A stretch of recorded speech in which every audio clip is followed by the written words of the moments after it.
קוגיטו. אברומבורג משוחח עם אנשים מעוררי מחשבה. מבית All In, הבית של הפודקאסטים. לכל איש ואישה יש טקסט משלהם, קצר או ארוך, ספר, שיר או פתגם, טקסט אחד לפחות עליו בנויים הרבה ממגדלי החיים שלהם. והיום עם מישהו שהוא רחוק וקרוב, מעבר לגבול, אבל כבר הרבה שנים על מדף הספרים שלנו. הסופר הלבנוני אליאס חורי, שהוא בעיניי ובעיני רבים, הסופר הערבי החשוב ביותר, הפועל ופעיל כיום. ברקע הדברים, בחירתו של אליאס בשירו של מחמוד דרוויש, נצח הצבר, עם השאלה הילדותית, מדוע נטשת את הסוס לבדו? הנה כמה שורות. הם חוזרים, האבא והבן חוזרים לכפר שלהם, שהוא כבר לא שלהם. ואבא אומר לבנו, אל תפחד בני, אל תפחד משריקות של יריות. הצמד לקרקע ותנצל, ונעלה על הר בצפון, עוד נשוב. מי יגור בבית אחרינו, אבא? הבית יישאר כמו שהיה בני. הוא מספר לו את הסיפור של הנטישה, של הגירוש, ושואל אותו הבן, מדוע נטשת את הסוס לבדו? כדי שישעשע את הבית בני. בתים מתים, בנטוש אותם בעליהם. סלام עליכם אליאס חורי. אהלן וסהלן. Let's walk the walk. Let's walk the walk. You took one of the most symbolic poems of Mahmoud Darwish, which is he and his father coming back from their exile in 48 after the Nakba back to the El Birwe, which does not exist, but it's a symbolic place. And you, I will say, put on the Israeli table and the Palestinian table the most molding novel about the Nakba, which is the Bab el-Shams. How comes that you, who are not a Palestinian, you are a Lebanese, became so engaged in the Palestinian cause? Look, when I will tell you a story. When Marguerite Duras, after the French novelist, after the end of the Second World War, was asked, "Who are you?" She replied, "I am a Jew." Mm-hmm. Because after the Holocaust, all human beings must be Jews, because of the atrocities and of course of what the Nazis did and how they actually were trying to destroy the human meaning of our lives. Mm-hmm. And I think now, if anyone who is like me will be asked, "Who are you?" he will reply, "I am a Palestinian," because now the Palestinians are living the most terrible experience of our times. Not only because they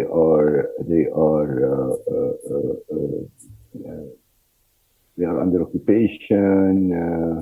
Half of them are in exile by force, but also because it was very difficult for them to express their tragedy, because their tragedy was covered by another tragedy. So the problematic of the Palestinians is the problematic of the silence of the silencing the victim by the story of another victimized people.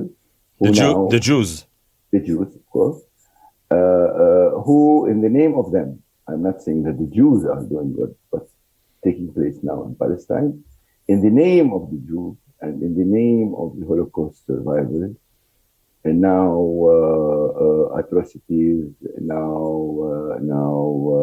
apartheid is being practiced in Palestine. So let me see the train of thought or the train of creation of Elias Khoury.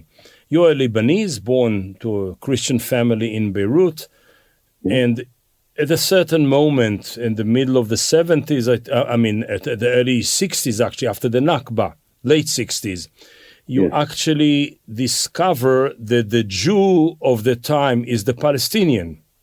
Yes.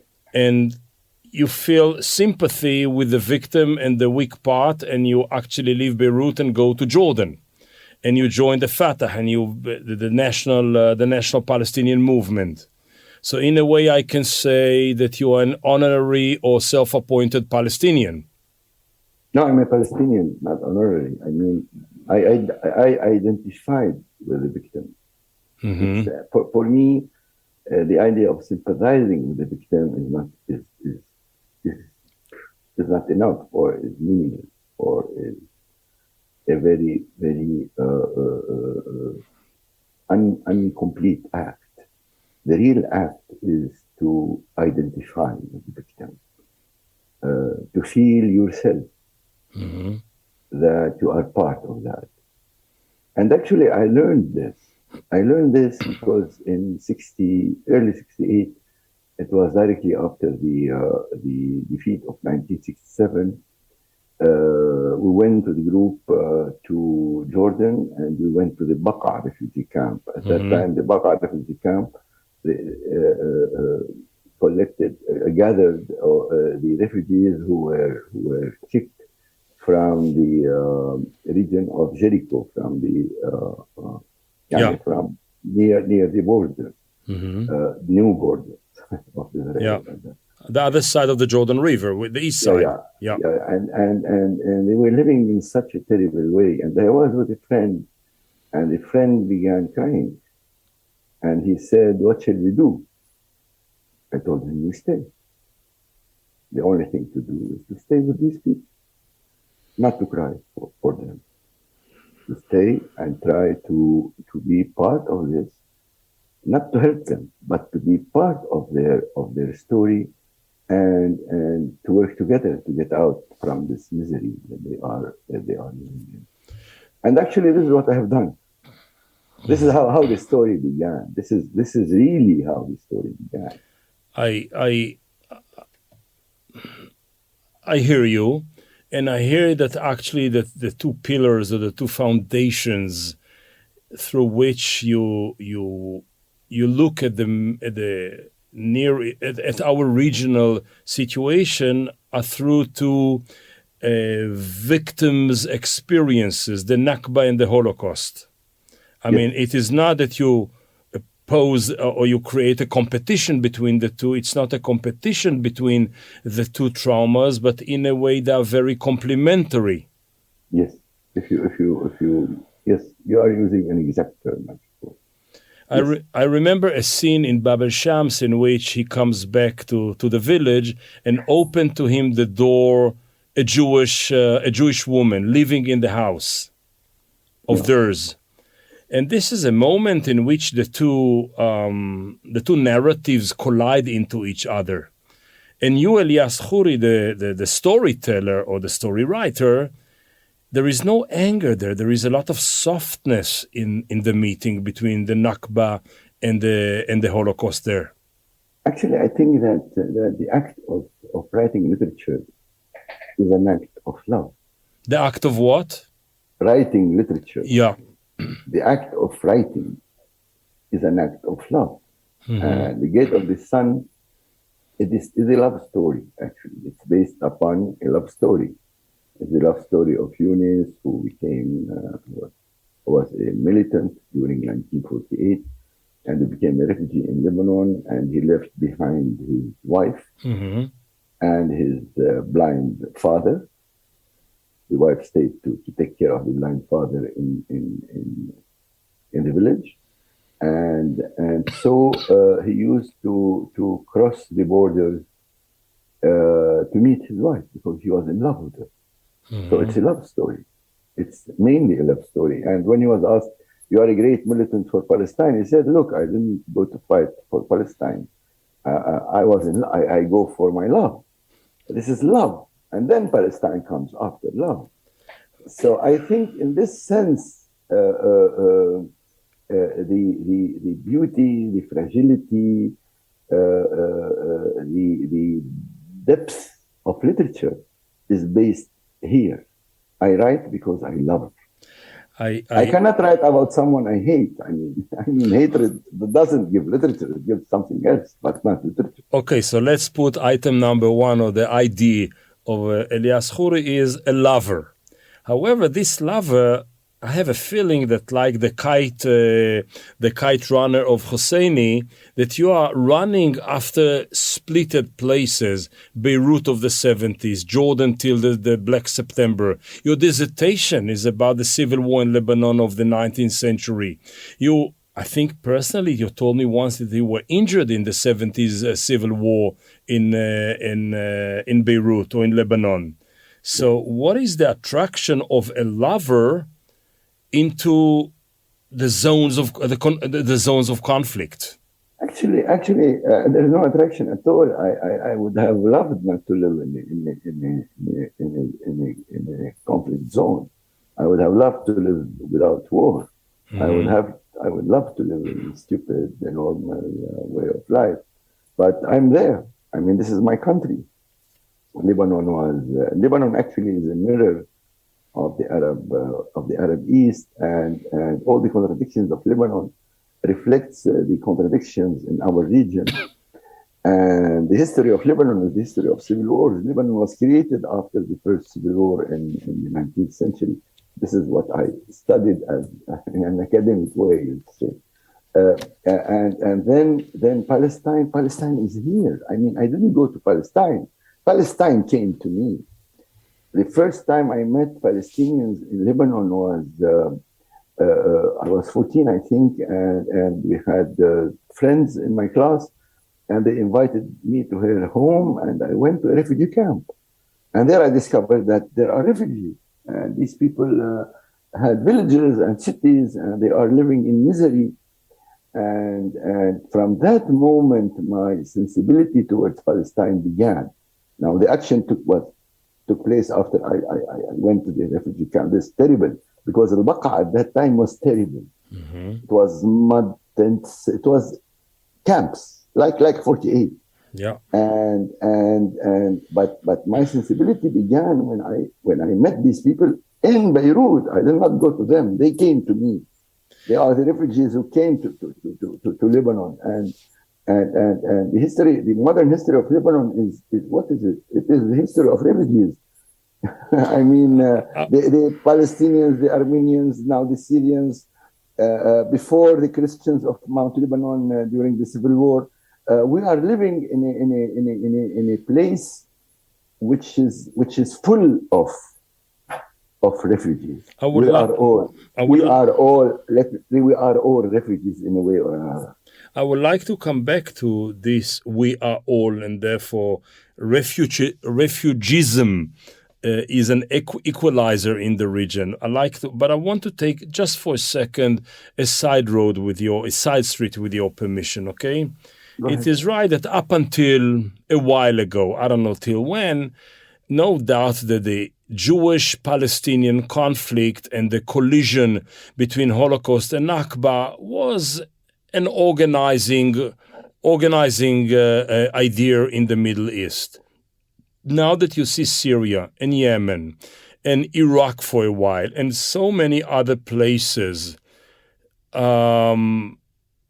is the Palestinian cause in the region, in the bigger picture, is as centric as it used to be? Or are the new Jews in Syria, as refugees? Of course, we are living in the mud of history, and on the human level, the Nakba of 48 was multiplied all over the Arab world. We have Nakbas all over the Arab world. And the Nakba of the Arab world is an outcome. I mean, if you want to analyze rationally, it's an outcome of many elements. Between them, the most important two elements of them is, of course, first the Israeli Zionist project on one hand, and the Arab regime, the Arab totalitarian dictatorships who governed us. Without, if lately there was a big debate here in France about the Juifs d'Orient, the Jews of the Orient, because of this huge exhibition at the Institut du Monde Arabe, Institute of the Arab World in Paris. And if you go really deep down to speak about the tragedy of the Iraqi Jews, the tragedy of the Moroccan Jews, who were obliged to immigrate to Israel, then you will discover. And now I'm thinking documents, historical documents. I'm not speculating. You will discover that it was a common work between the Zionist movement and the regime, these terrible totalitarian regimes, to the extent that the Moroccan king used to sell them by head, $50 for each head, for each Jew to go to Israel. So you then, in this sense, of course, the way the centrality of the Palestinian question, or the Israeli, or the Israel, the struggle, the conflict with Israel, the way it was is no more.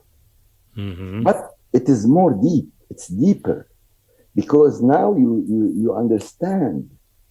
If you analyze this Abraham accords between Israel and the Emirates and Bahrain and the junta of Sudan and the Moroccan king and so on, what is this? Israel has chosen the most terrible regimes on earth, which is the normal thing. I'm not saying in Israel. I have heard that. Some friends in Haaretz who are liberals who are astonished that how Israel is opening to non-democratic regimes. But this is the normal thing. The normal thing is that a state governed the way Israel is governed is by its nature obliged to go to these types of regimes are the allies of Israel. Like South Africa. Nobody speaks now about the alliance between South Africa and Israel. I understand. Listen, there is a world in front of our eyes. We see the creation or the alliance of the illiberal regimes, some of them illiberal democracies like Hungary, some of them are illiberal regimes like the Emirates and even Saudi Arabia and others. So yes, Israel, who deteriorates in the eyes of some, in the eyes of me, for example, deteriorates into a less and less democratic, no doubt finds common denominators there. Still, I would like to go back to something you told me a couple of years ago that intrigues me or made me think many times about realities. You told me the Middle East in 48, or the Arab societies in 48, got deserted or divorced from the other Jew. The Jew is the other of the Muslim majority. And now with the Syrian war and the ISIS, etc., it is actually divorcing from the other, the Christian one. And this is, in a way, impoverish the Muslim society. No, this is first. I don't like to use the term Muslim society. We are Arab societies. And Arab societies were always since. So correct me, because maybe Islam they have different religious groups. Of course, Islam is the main religion and the majority. But if you have 12 million Christians in Egypt, 12 million, I mean, it's a huge minority. It's a country by itself. Yeah, it's a huge minority. It's not a small minority. So I think that separation from this diversity is catastrophic. Explain. Because the essence of any society, for me, I mean, you can, if you are a classical, let's say, nationalist, you will say this is the nation state. This is how the nation states were established in Europe, for example. This is how they were. If take France, In France, for example, the nation state destroyed all the regional languages to impose French, that is, to centralize, and destroyed minorities. And this is why actually, and destroying minorities in the European nation state project arrived to its high point in the Holocaust, actually, because practically they were destroying part of their societies, and here not only the Germans are responsible for that. Come to France, go to any European country, you discover this. All the collaborators with the racial ideology. Yeah, but they are huge. So, and now the new wave of this is the anti-Muslim feeling in Europe. That is not tolerating the Muslims, not tolerating difference, because the Muslims in Europe and France, for the Muslims, are 6 million. They are playing with what? I mean, it's like the Jews in Europe and during the Second World War. So when you take society, this is the nation state model. And this is, in our region, there were two real nation states which were built on that model. Turkey of Mustafa Kemal, and this began with the Armenian massacre. Mustafa Kemal Atatürk. Yeah, Atatürk, of course, and Israel, which was built upon the ethnic cleansing of the Palestinians. This type of state, which is now being adopted in an irrational way in the Arab world, because we are destroying our states and societies, I think it is the essence of poverty, of social, cultural, human poverty. Without diversity, our societies will die. So this is, in this sense, I see the catastrophe, and I call it catastrophe, by the way, of the immigration of the Arab Jews in the late 40s and early 50s from the Arab world, is a catastrophe for the Arab society. Because these Jews, when you speak about Iraqi Jews, you are speaking about something which the Jews of Iraq, something which is incarnated in the Iraqi culture. And now missing. Since thousands of years. We are not speaking about 2,600 years. Yeah. So when you lose this, you lose part of your soul.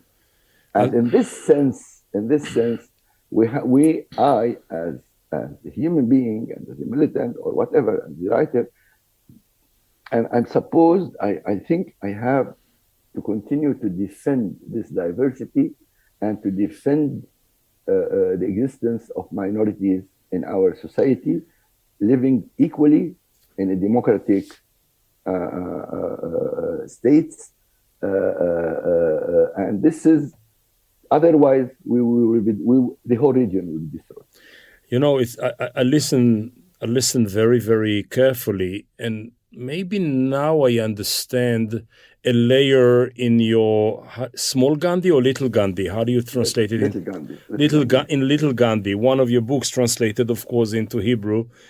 And two elements. The first is when this cleansing, never mind whether it's in Europe or in Syria, whether it is the Yazidis or the Copts, okay? Whatever it is, this kind of cleansing is actually a death amongst us.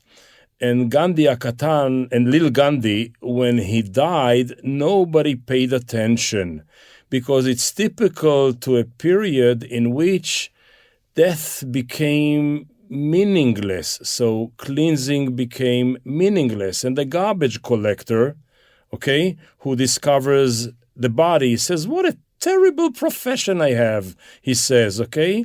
The state, the nation state for that sake, is actually dismantled to its roots and foundations. They throw people into garbage in the name of God. Even dogs are better than humans nowadays. Right. And this is actually almost an actual description of the reality in our region, no? Right. This is, I agree totally. This is what I feel. I mean.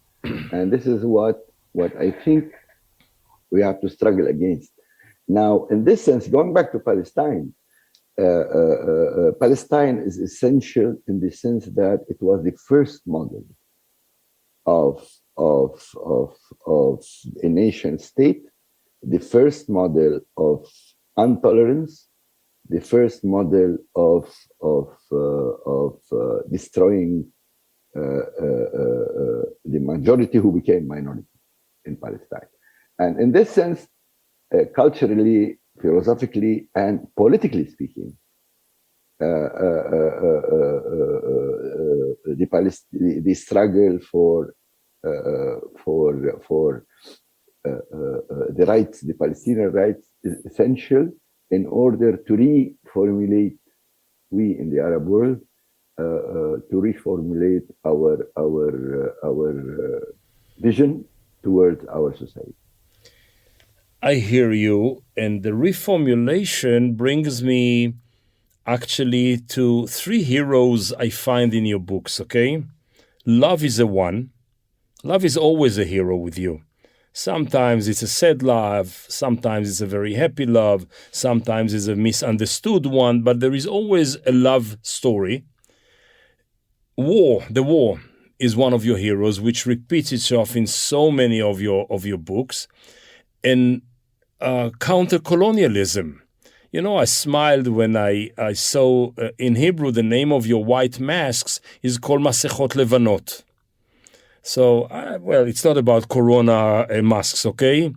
And I said to myself, when this master of words and master of content and multi-layer author, when he writes white masks, does he actually correspond with Frantz Fanon about black skin, white masks? Yes, of course. No, Frantz Fanon is always...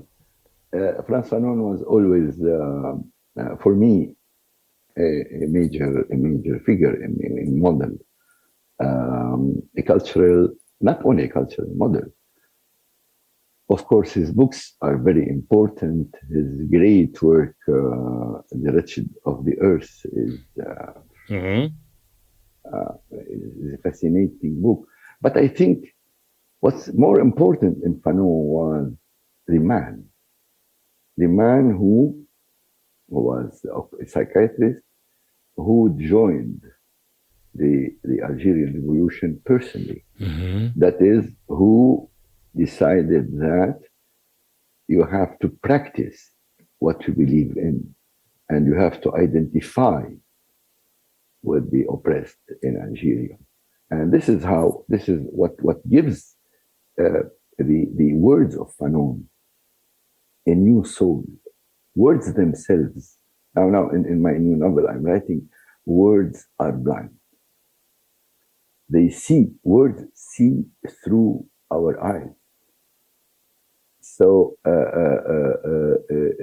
in Fanon, when we have someone like Fanon, that is his words, now you see them in the light of his engagement, then you understand that these are not words, these are living things, living features. It's a practical commitment. Yeah, and living, I mean, words are breathing, words are bleeding, words are like human beings.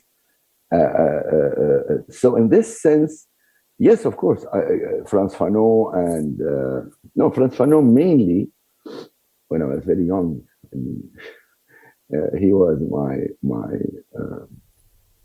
my idol. Okay.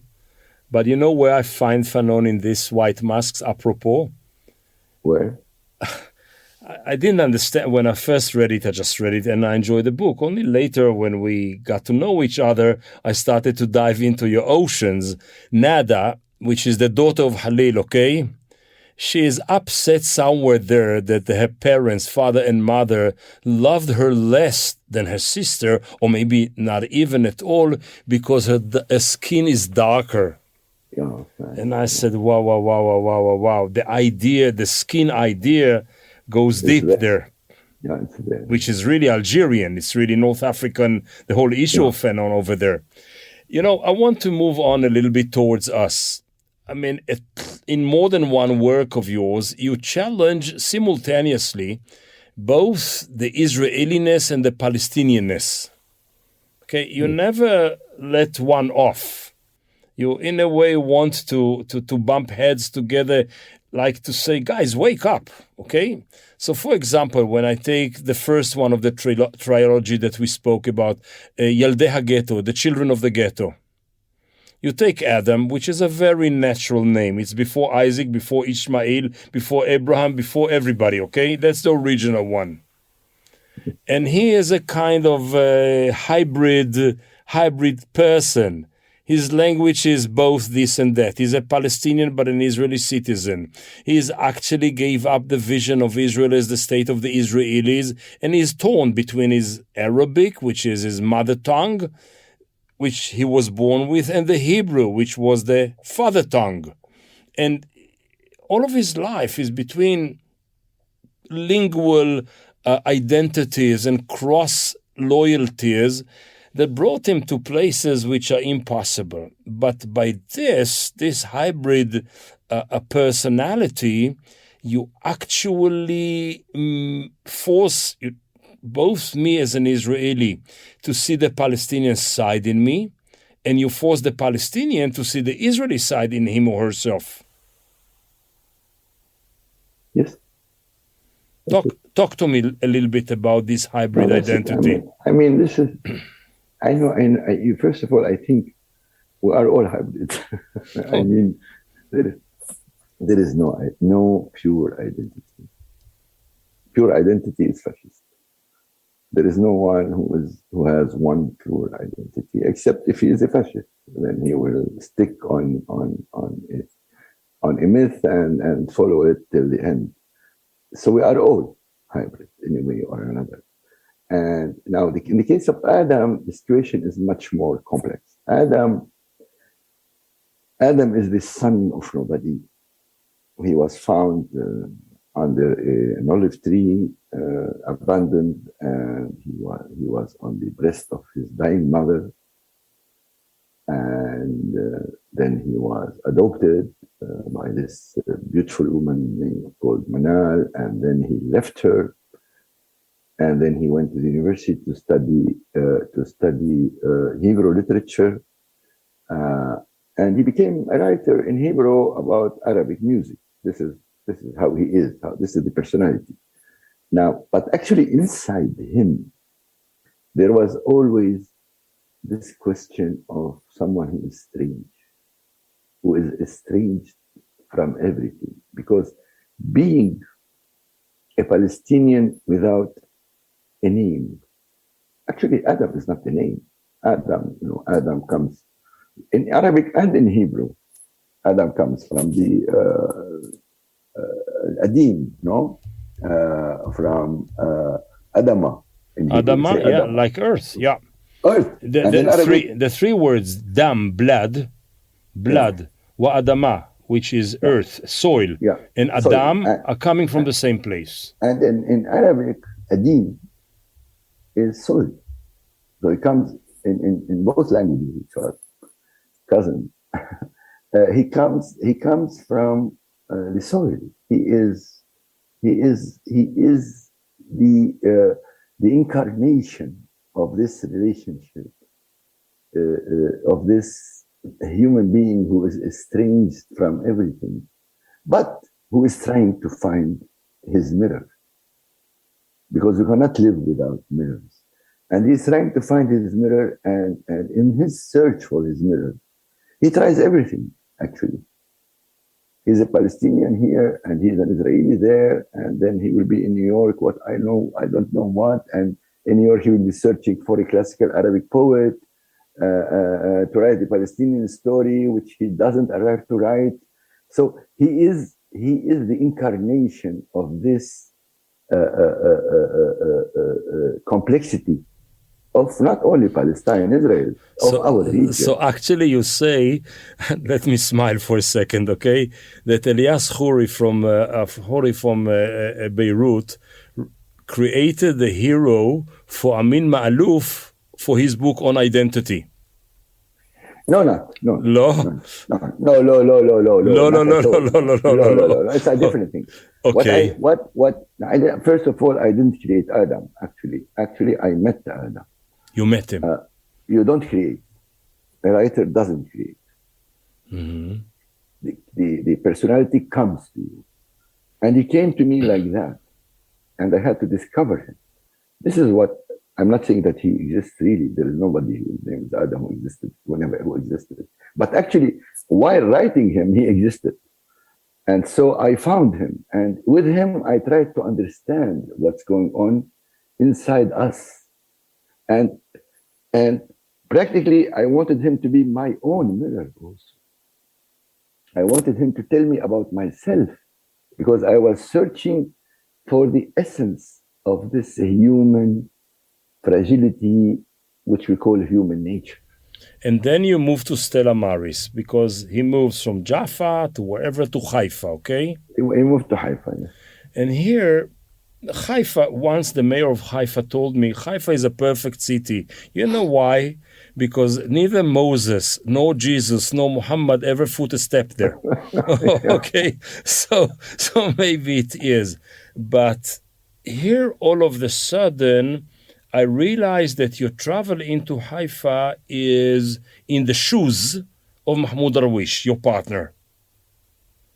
The way you understand it, the way you see it, I think it was Mahmoud Darwish who, I know, he wrote once, I read it here, but a branch of the tree from the burning mountain of Carmel equalize all the waste of all the women. I mean, for him, Haifa was a love story. And when you describe Haifa, you describe both his and Emil Habibi. I think Emil ordered to put on his tombstones the word stayed or remain in Haifa. Remain in Haifa, yes, I know. Yes. مزبوط? Yeah, طبعا مزبوط. But look, first Haifa is actually is the, of course, it's Nazareth, the capital city of Galilee, but Haifa is the city of Galilee. It's like Tel Aviv and Jerusalem. It's like Washington and New York. Yeah, and Baby Shams took place, all of it in Galilee.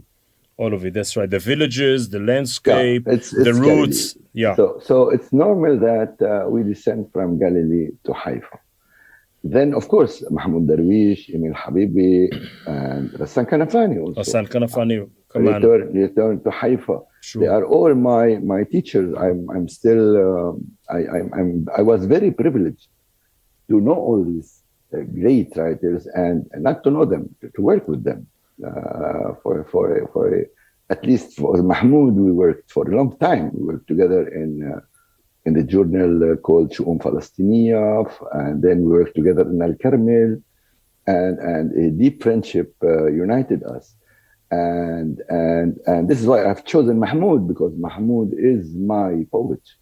And he's your tourist guide into Haifa?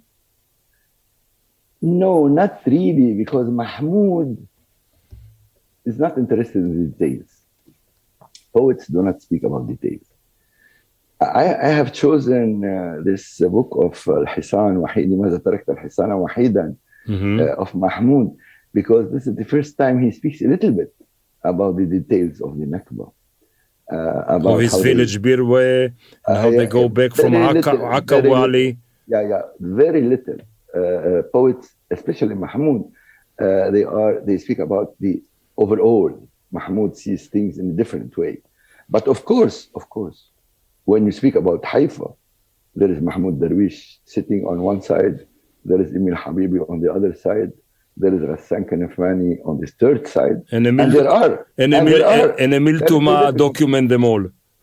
And Emil Tuma, and there are Israeli writers. Yeah, like Sami Mikhail. You have Aleph Bet Yehoshua. Yeah, and the Lover. And Sami. The Lover. Yeah. And Sami Mikhail, of course. Yeah. So Haifa, Jerusalem is very much there is a jam in Jerusalem because prophets they are all over the place, And so you cannot walk in the streets of Jerusalem because of the prophets. Haifa, you cannot walk in Haifa because there is a lot of writers. So, okay. Which is fine, which is excellent. And now, of course, the experience of Mahmoud Darwish and the subtlety of his poetry plays a major role in this novel. There is a big debate about his poetry and about him personally. Do you understand why he's so controversial or threatening the Jewish majority here? Yeah. No, I ask you, can you understand why the friend which was your co-partner for so many actions, yes, including taking a very harsh position against those who wanted to deny the Holocaust? Yes. Why is he such a threat to so many Israelis? What they find in him so threatening? No, I think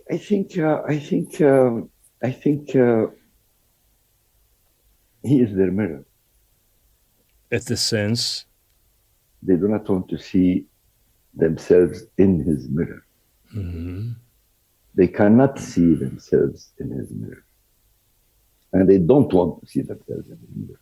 Because the moment they see themselves in his mirror, then they will discover that there is something profoundly wrong, and we have to find a way out of this.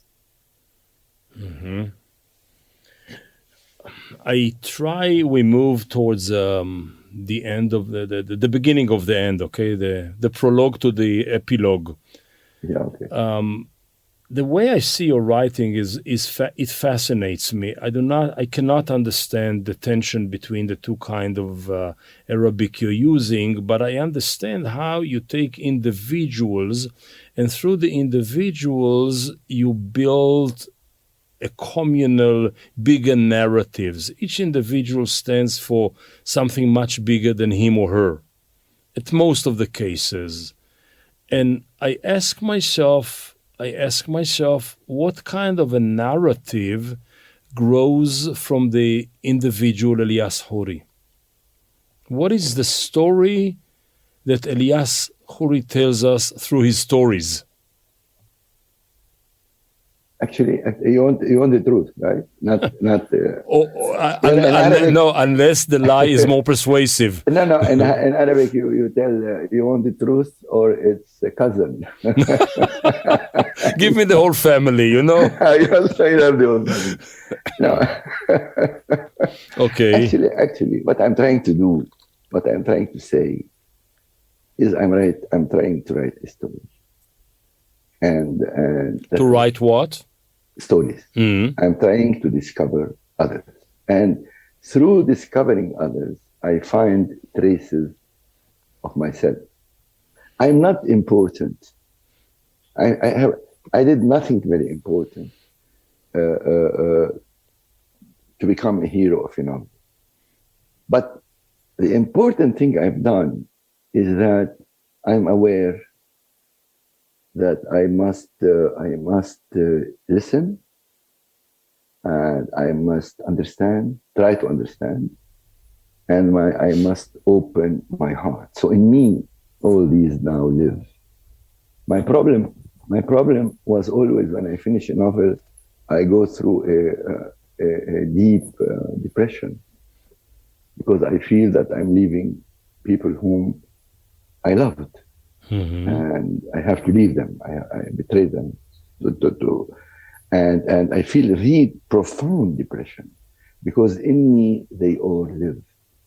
And I treat them as if they are, not as if, I treat them because they are real human beings, real, and I take them as they are, try to take them as they are. And then while writing, I discovered the major, big lesson of 1001 Nights, that the story never ends. Mm-hmm. You know, this structure, which comes from modernism, that there is a novelist who writes a novel, there's a beginning and there's an end. I think this is not serious. There is no beginning and no end. You are in an open space, and things will reproduce themselves. And the thing that I felt that I'm nothing, and I did the great work. When these young Palestinians from the territories and from Israel went to this land E1, which was to be used for which is used now. They are trying to use it now for to be colonized for the settlements, and they occupied it, and they put tents, and they declared that they named the village Bab Shams. At that time, I felt that Bab Shams is not mine; it's theirs, and that I want to. I spoke to them, and I told them I would like to come to your village so that I write stories about about your village to understand you. So the thing is, in me there are all these, and in me there is profound love towards my character, towards these people. Okay, it was not a cousin, okay, it was a close brother. Yeah. Let me tell you how an outsider sees you, okay? Outsider like me, I mean, somebody who loves what you're doing and reads whatever your beautiful translators, mainly Professor Yehuda Shenhav, are doing with your creation to the Hebrew reader. The first time I understood you is through Yalu. Yalu, how do you pronounce it? Yalo. That he understood that his investigators will cook him or boil him in his own ink. Right? There is a term you use like that over there when they want him to confess, and they put a wall of papers in front of him, and he has to write down his confession. And he all of a sudden realizes that he's going to be boiled or cooked in his own ink. And you say, yes, my own ink is my own boiler. But I take it a step further, and I'm not a scholar into understanding the soul and the psyche of the writer. I'm an amateur reader, but I understand. I understand the relationship, the deep cross-fertility you had with Mahmoud Darwish that you brought into this session of ours as the molding text. And he says something beautiful that I read it so many times, and each time I read it differently. He says, I observe the convoy of ancient prophets who pilgrim barefoot to Jerusalem and ask, is there a new prophet to this new era and time? And I believe, Elias, that in many, many ways, the way you put things, the way you live things, the way you express them here is a prophecy for both nations. And if this iconic conflict will be resolved, it might be, so help us God, an iconic resolution. And that's a prophecy. Thank you. Thank you very much, my dear. It was an honor and privilege. Thank you very much, my dear. Yalla, bye-bye. See you, inshallah. Bye-bye.